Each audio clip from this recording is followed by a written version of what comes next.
Barı karış oğlandım baktım bicirdin, senin özgü havandarım yok benim.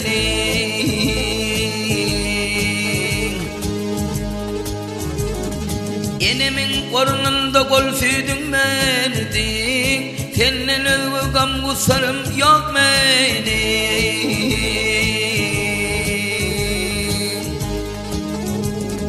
Enemin kornunda gol süydün verdin, senin özgü gamgusarım yok benim.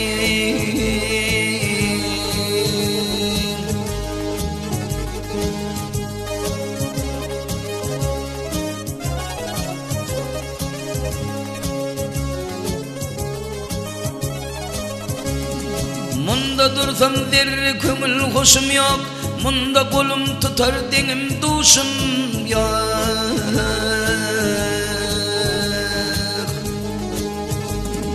Senin özgü sırmaydar kişim yok, bu yerlerde hiç kararım yok benim.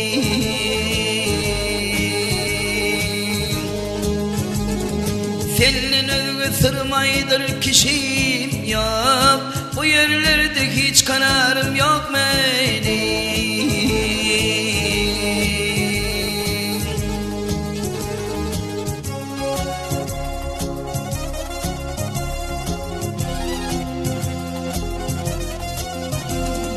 Alhey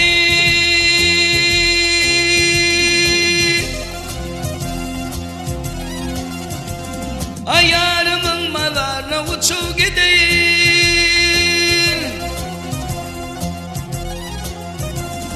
Ey gideyim vay gideyim, yar yar deyip bir dünyadan öteyim.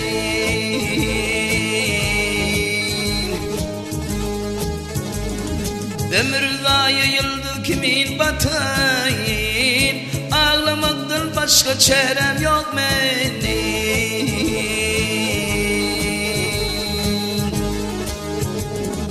Ömür yayıldı kimin batayım, ağlamaktan başka çarem yok benim.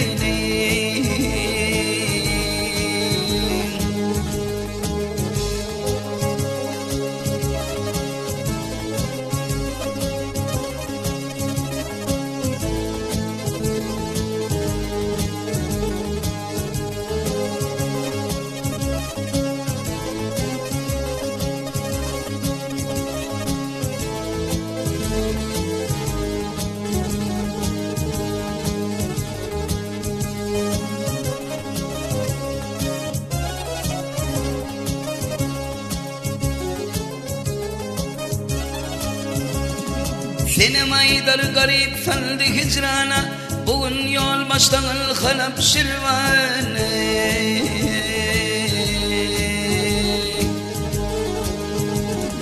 Bugün ölsem rehmin gelmel bu cane, tirikliğine hiç kararım yok benim.